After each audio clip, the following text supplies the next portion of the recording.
Bom dia, sei lá, good morning for everyone. Então, temos agora uma conferência aqui com, we have now a conference, Pablo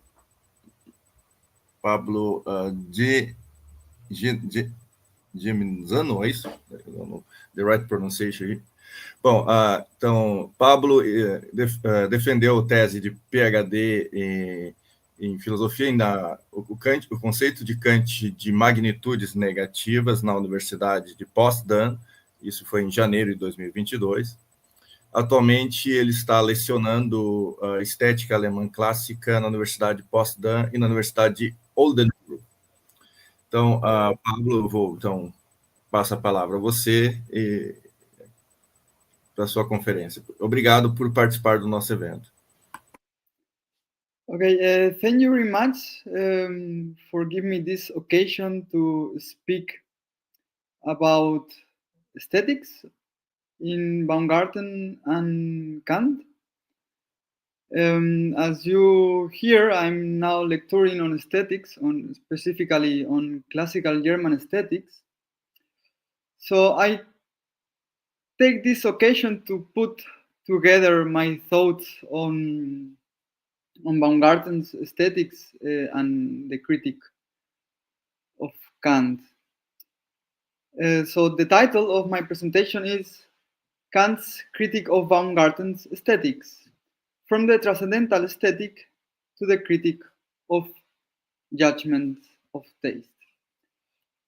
So my argument of my talk can be resumed as follows. Kant's engagement with Baumgarten's aesthetics can be characterized as the gradual emancipation of aesthetics from psychology. This stands in contrast to the origin of aesthetics, which, according to Baumgarten, is rooted in psychology. And here, please don't take me as if I were doing a historicist reconstruction of the history of aesthetics.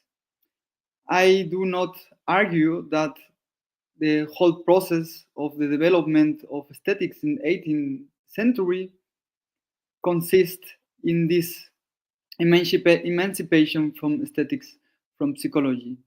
Like, if you contemplate the thesis objectively, it matches actually the history of aesthetics, but in this occasion, I will just make this statement, namely the emancipation of aesthetics from psychology, in the context of Kant's engagement with Baumgarten aesthetics. So here is the index of my presentation. First, I will go to Kant's critique of Baumgarten's aesthetics in the critique of pure reason. Then I will present the concept of aesthetics of Baumgarten as a science of taste.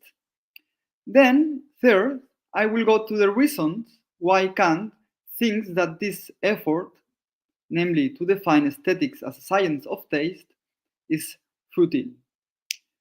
Then, fourth, I will go to Kant's revision of his critique to Baumgarten's aesthetics in the second of the edition of the Critique of Pure Reason, which was published in 1787. And finally, I will go to Kant's Critique of Judgment.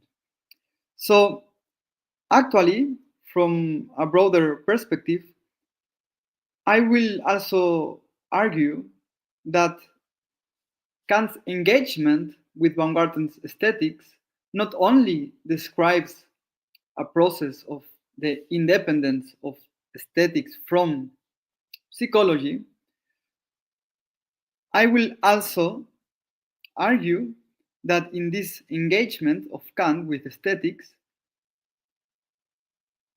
the aesthetic inquiry, namely the critique of taste, of the critique of judgment, gains a transcendental approach. So, in other words, to put it in a nutshell, what I want to see is how aesthetics becomes, on the one hand, independent from psychology, and on the other hand, to see how aesthetics gains a transcendental value, or in other words, how also Kant provides the faculty of taste with transcendental principles. And then, in the conclusion, I will make a resume of this presentation, and I will make also further considerations on the discipline of aesthetics as such. So here is the footnote at the beginning of his transcendental aesthetic in the Critique of Pure Reason. I think it's not necessary to read the whole quote, but I will read over it. Germans, says Kant, are the only ones who employ the word aesthetics to designate that which others call the critique of taste. This is really true, because actually, not only in the 18th century, but as well in the 19th century, French philosophers or British philosophers were referring to the critique of taste from the Germans as aesthetics, and they were using the word aesthetic as a word with a German tradition. And so Kant is understanding the aesthetics of Baumgarten as a science of taste, as I will later argue. The ground for this identification between aesthetics and critique of taste is a finite hope held by the excellent analyst Baumgarten of bringing the critical estimation of the beautiful under principles of reason and evaluating its rules to science. But this effort is futile, for the putative rules or criteria are merely empirical as far as their sources are concerned, and can therefore never serve as a priori rules according to which our judgments of taste must be directed. Rather, the latter constitutes the genuine touchstone of the correctness of the former, and so on and so on. So, what is Kant telling us in all this footnote?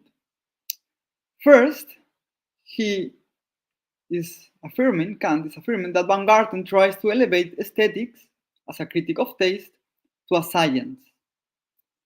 Second, for Kant, this effort is futile, as the source of this science is merely empirical, and not only the source as the content of this science, but also the very methodology in which this discipline, namely the discipline of aesthetics, was developed by Baumgarten.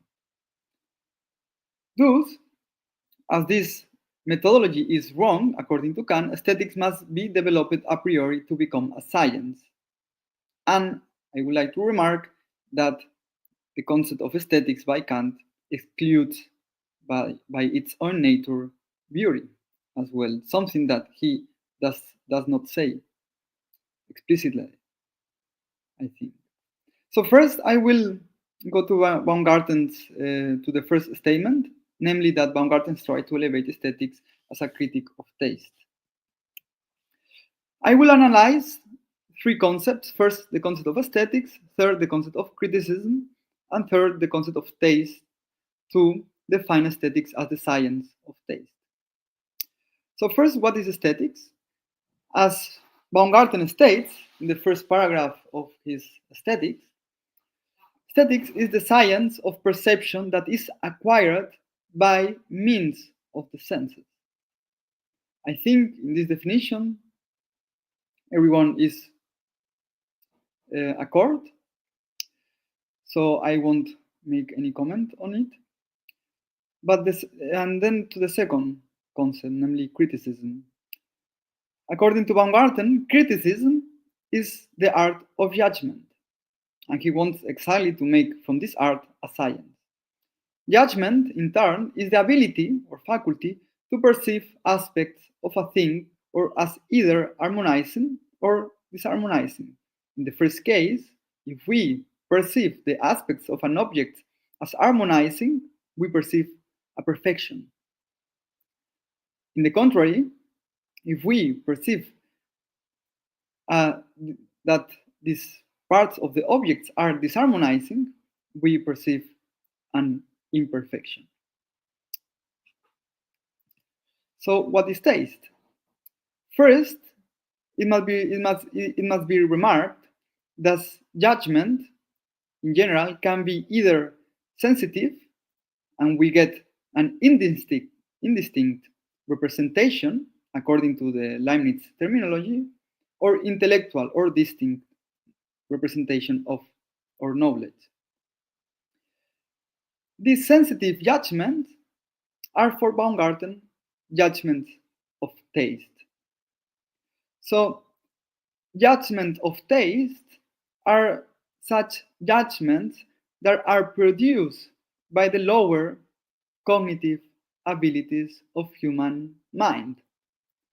And the kind of knowledge that we can acquire through these faculties, it will be always an indistinct knowledge. Here I won't go on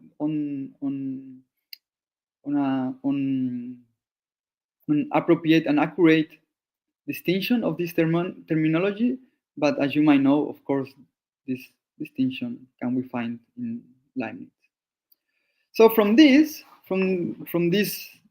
definitions, nominal definitions I gave about aesthetics, criticism, and taste, I would like to conclude that aesthetics is the science of judgment of taste. If the perfection or harmony is sensitive, we call it beauty. If the imperfection or disharmony is sensitive, we call it ugly. So now let's come back to Kant's critique of Baumgarten's aesthetic, now that we have more or less a distinct concept of what aesthetic means as a critique of taste. According to Kant, the aesthetic knowledge contained in judgments of taste cannot be elevated to a science, as it is not derived from certain principles. For Kant, scientific knowledge must be grounded a priori without restoring to empirical data or experience. Here, I won't either explain the scientific claims of Kant's transcendental philosophy. Instead of it, I will just try to understand if this critique applies to Baumgarten aesthetic. So my answer has two sides. I think that Kant's critique to Baumgarten's aesthetics does apply to the form of Baumgarten's aesthetics, but not to the content of Baumgarten's aesthetics. The content of aesthetics, I understand by content, namely the object of aesthetic inquiry, and by form, I understand the way in which this object or this context of aesthetic inquiry is gained. So the content of aesthetics is based on ontology, namely on perfection. As you might know, in the fourth edition of Baumgarten's Metaphysics, he adds in his definition of aesthetics the label of Metaphysik des Schönen. Wissenschaft des Schönen, as a science of beauty or of the beautiful. The form of aesthetics is based on empirical psychology. So the way or the form in which we can represent this content, this aesthetic content, namely aesthetic perfection or beauty, is through our senses or through our lower cognitive abilities. Then I will go on to define better these two sides of my answer. According to Baumgarten, the perfection that is a phenomenon, or the perfection observable by taste in the broader sense, is beauty. Perfection is an ontological concept. It is an internal and universal predicate of being, And because perfection is a predicate of being, it is as well a universal principle of human knowledge. So, therefore, perfection, insofar as it is a universal principle of knowledge, can indeed be the content of scientific knowledge. At least, and this is really important, this remark, at least within the dogmatic and metaphysical framework of Baumgarten. And here, I really would like to pay attention to the fact that the critique of Kant in the critique of pure reason is only directed to the form of aesthetics. To understand the critique of Kant to the content of Baumgarten aesthetics, namely to his dogmatism and metaphysical approach to beauty, we will need to wait till the publication of the Critique of Judgment. And just a small remark, for Kant, it's obvious that logic precedes ontology. In other words, that logic precedes our understanding of being in general. And this is the very difference, the core difference, I will say, between Kant and Baumgarten, or between German rationalism and critical or transcendental philosophy. That for authors like Baumgarten, being precedes human thinking, and by Kant, in Kant, human thinking precedes the conditions of being. However, I go to the form, to the second aspect of my answer. The form of scientific knowledge intended in aesthetics originates from our senses. And here quote from the Metaphysics of Baumgarten, taste, in the broader sense, concerning sensible things, it is those things which are sensed, is the judgment of the senses. This faculty of judging is actualized through the power of the soul for representing the universe. So, it is not only that aesthetic is try to know the predicates of the soul as the lower faculties of the human mind, it is also the methodology itself of aesthetics what is wrong for Kant. Because at the end of the day, Kant is also doing an inquiry on the lower faculties of knowledge. In his case, he only speaks about space and time. So, aesthetics, in the sense of Kant, is also an investigation of the source of human sensibility. The difference, the special difference, is and regards the methodology, because as this paragraph of the Metaphysic show us, aesthetics, the methodology of aesthetics is always, apparently, is reduced to an empirical realm. As taste is always related to empirical and sensory representation of the soul, there is no place for scientific knowledge in the sense of Kant. For Kant, aesthetics is the discipline that explains the a priori principles of sensible knowledge. In this case, as I already say, its objects are space and time. Aesthetics becomes thus independent from psychology. However, the senses, as lower faculties of knowledge, remain the object of inquiry. So here we have the first moment namely in Kant's Critique of Pure Reason, where aesthetics becomes independent from psychology, and especially from empirical psychology or from empirical approach. Now, I would like to go to Kant's revision of this critique in 1788, in the second edition of the Critique of Pure Reason. Here I brought the fragment which was added by Kant in this second edition. I read, "For this reason, it is advisable either again to desist from the use of this term and preserve it for that doctrine which is true science, or else to share them with speculative philosophy and take aesthetics partly in a transcendental meaning, partly in a psychological meaning." So the question now is, does have psychology philosophical value?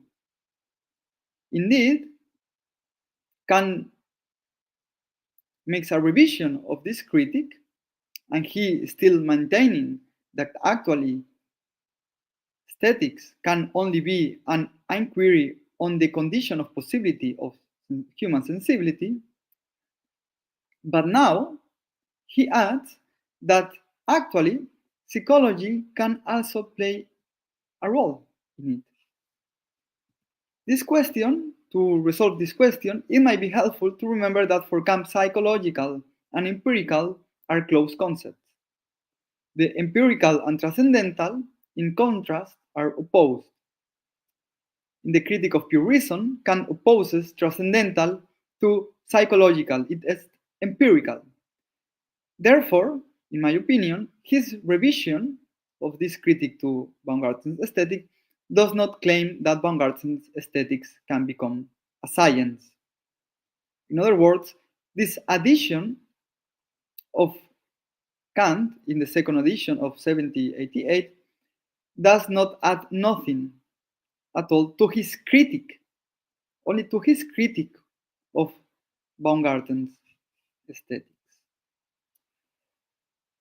If Baumgarten's aesthetics cannot become a science, if Kant's claim in 1787 is the same as in 1781, then the question is, why did Kant then revise his critique to Baumgarten?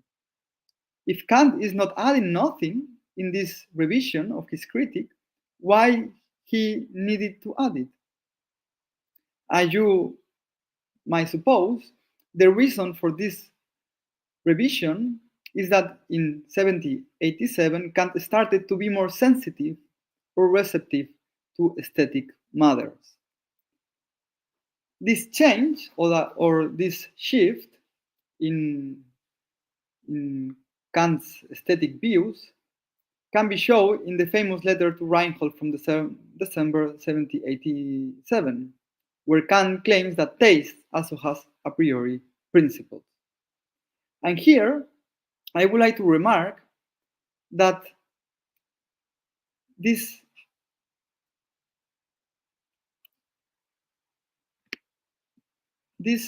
psychological meaning of aesthetics has nothing to do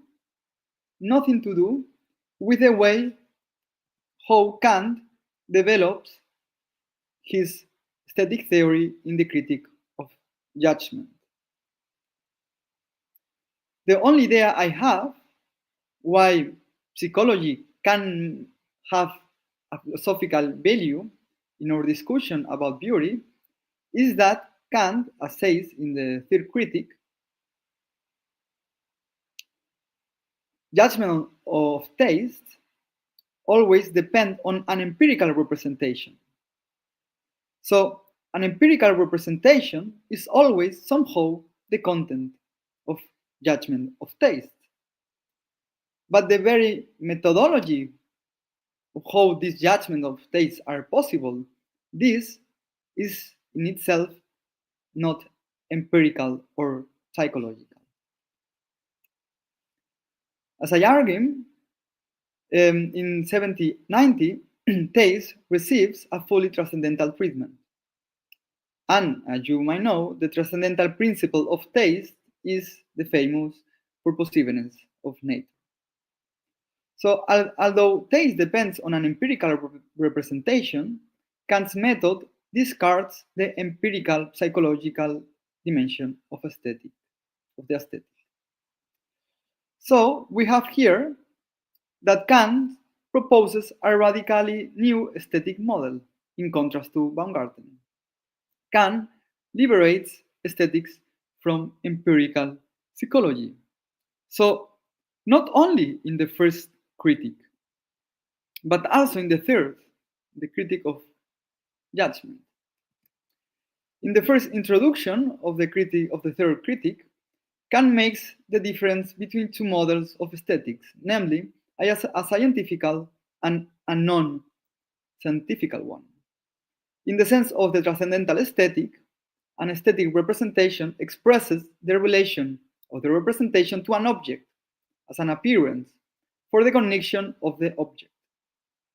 In the sense of the critique of taste, an aesthetic representation expresses the relation of the representation not to the cognitive faculty, but to the feeling of pleasure and displeasure. As there is no cognition involved, it cannot become scientific. So we have now in front of us two moments in which aesthetics become independent from empirical psychology. In the first sense, because aesthetics, according to Kant, is limited to inquire the conditions a priori of our human sensibility. On the other side, regarding the critique of taste,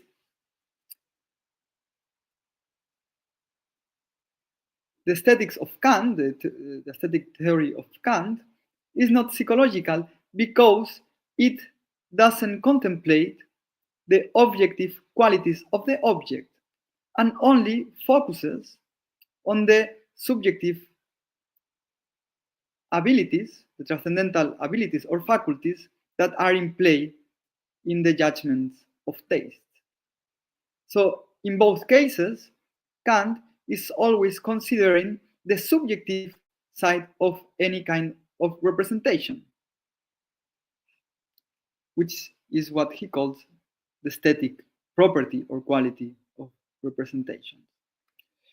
So here I arrive to the conclusion. It is evident that Kant has upheld a current stance regarding Baumgarten's aesthetics. In this engagement, it becomes clear that for Kant, aesthetics cannot be regarded as a science, as it does not provide determinate scientific knowledge about objects. Although aesthetics lies outside the scope of scientific inquiry, Kant liberated from psychology. To finish this talk, I would like to make two considerations, not so much related to the relationship between Kant and Baumgarten, but related to the discipline of aesthetics as such. First, through the liberation of aesthetics from psychology, aesthetics gains a more autonomous place within other philosophical disciplines. And I would like to put this fact in a paradoxical manner. The autonomy of aesthetics among scientific disciplines lies in its lack of scientific character. So the autonomy of aesthetics, like the strength of aesthetics and the debility, the weakness of aesthetics are the same. So aesthetics can be part of the philosophical science insofar as aesthetics is not scientific at all. In Kant, I go now to the second point. In Kant, the aesthetic object as such plays no role, as it lies outside his methodology. He does not inquire about the what of beauty, but rather the how. While his aesthetics is entirely formal, this very formality indirectly does justice to the intrinsic autonomy of beauty. Already Baumgarten defined beauty, or the poem, as an heterocosm in his Poetics. So, from a methodological point of view, the best way to approach beauty is, so to speak, forgetting the object. Only through the negation of the object can beauty acquire its highest philosophical status. So, thank you very much for your time and attention.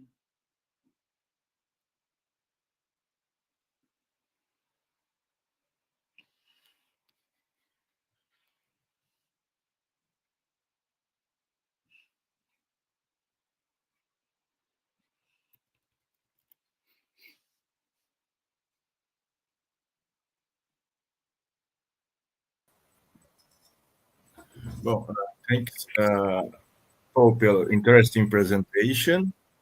Uh, well, you don't have questions in chat.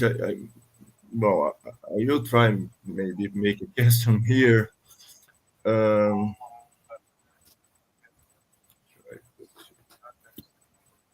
um, well, I make my master and postdoc in Kant, but not exactly in statics. That's not exactly my main subject in Kant, but uh, well, if I understand your point, so aesthetics for Kant, you, how to say that? Uh, I I could how to say that I could call the subject of the critical judgment of aesthetic according your presentation, because if understand aesthetic in Kant is just for transcendental aesthetic. That makes sense. My question. The word aesthetic for Kant is not adequate for the subject of the third critique, or that makes sense.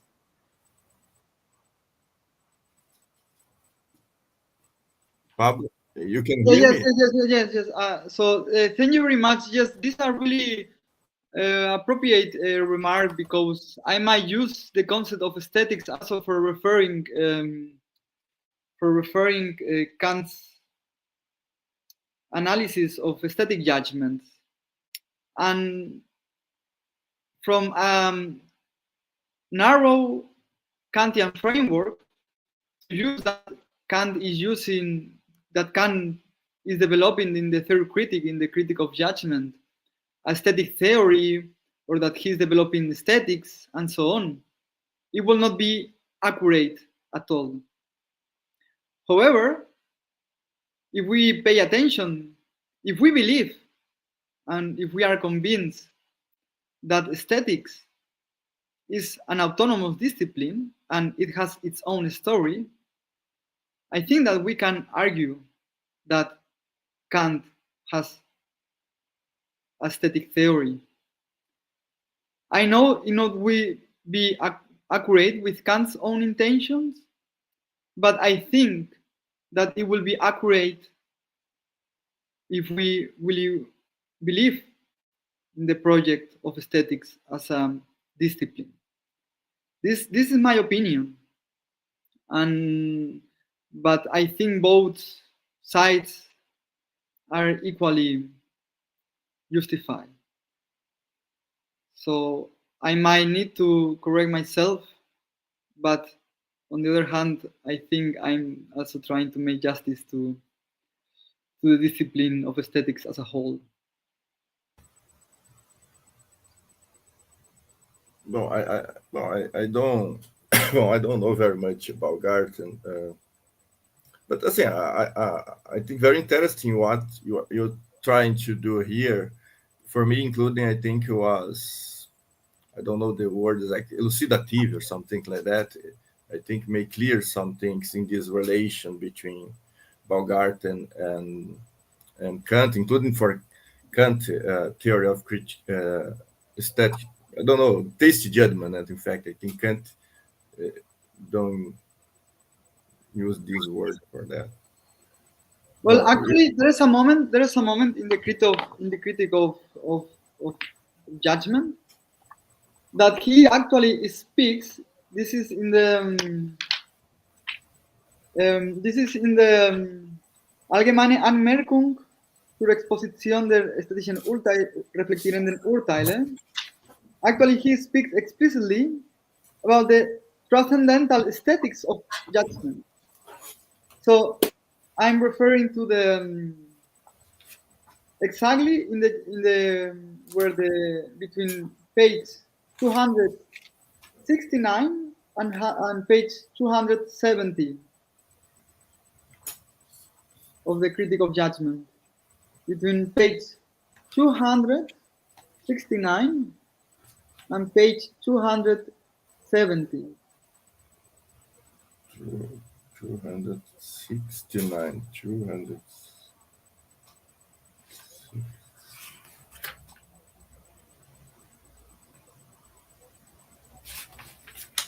Here is combining exactly the old concept of his aesthetics, namely of the first critic, with the new concept of aesthetics in the third critic, which is kind of not accurate from Kant, I would say. If you understand correctly what to say, maybe Kant should not use word aesthetic here. I mean, it's not an accurate expression. It's the only time that he speaks about the transcendental aesthetics of judgment. He doesn't use this expression nowhere else at least in the third critic. Because somehow, I think this expression, I mean, I'm basing my considerations on a paper I read some months ago. I don't really remember. But the point was that this expression of transcendental aesthetics of judgment is kind of combining his views of aesthetics in the first critic with the third. But just in a nominal sense, at least this might be correct. But I didn't really consider this so far because my point was more directed to his relation to Baumgarten. Pablo, another thing I thought when we were talking is the whole of this teleology, this conformity to certain ends or something involved in, say, like in Kant, maybe taste and beauty judgments, not like aesthetic maybe, but my question is, there is this debate. I read a paper in Brazil from Patrícia from Minas Gerais, is a researcher from Kant. He studied this debate between Kant and George Foster about the whole of this teleology in sciences. But naturally, the point is, when Kant discusses, for example, history, anthropology, that's science. Maybe that's a point to discuss. But in this debate between Forscher and Kant, Kant defend this importance, this judged about teleology, about conformity to certain ends. Naturally, these are empirical sciences, not exactly maybe science in the strict sense. My question is only if aesthetic or judgment of taste have this conformity, similar these empirical sciences, I don't understand, but that's have no consequence. I don't understand. I don't know if you understand my point.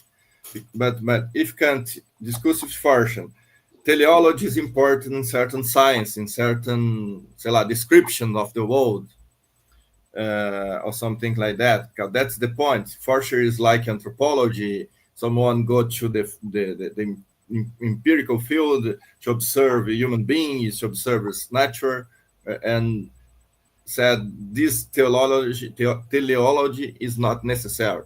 Kant said, no, that's necessary to explain facts, explain reality. And in judgment of taste, you have this similar structure. You have this question of teleology too. My question is: it's possible to think aesthetic, not exactly a science in strict sense, but like maybe something similar to these empirical sciences? I don't understand my point. Yes. I mean, I understand your point.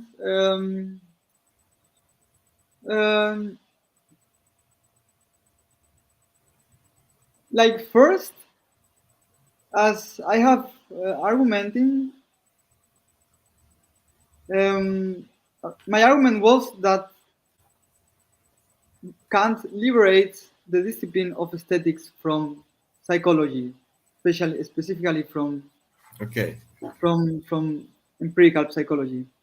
The place reserved for psychology, according to Kant, is in a complete anthropology. And actually, like the relationship between Kant and psychology has been always really critic. Kant has been always rejecting the scientific value of psychology, and especially Okay. from empirical psychology. And he says that empirical psychology will have a sense only when we have a whole concept of anthropology, and then it will be able psychology to become a part of sciences.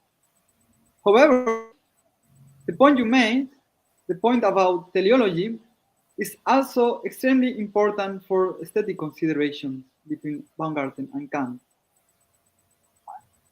Today, I just wanted to limit myself to Kant's critique of the form of Baumgarten's aesthetic, but in the third critique, there is also a critique to the content, not to the form, to the content of Baumgarten's aesthetics, which is implicit.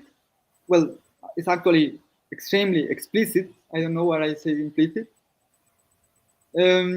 Namely, I'm speaking about Kant's rejection of the aesthetic use of the concept of perfection. I have been saying in this talk that the content of Baumgarten's aesthetics is the concept of perfection. According to Kant, aesthetic perfection is a contradiction in terms, because, as he argues, perfection always presupposes a concept, or, in other words, is always related to the knowledge of an object. And here is where Kant makes the difference between aesthetics as a non-scientific but philosophical discipline from the other ways of knowing the world from a theoretical or from a practical point of view.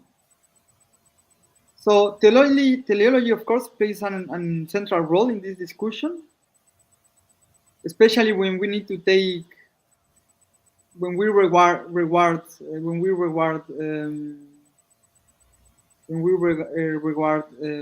Kant's critique of the content of Baumgarten's aesthetics, which I didn't develop it now because I just wanted to concentrate in the first critique and not so much on the third. But when I write the paper, I will. Okay. Yeah, what talk was very, very interesting. you don't have more question. I think you can. I think maybe finish here.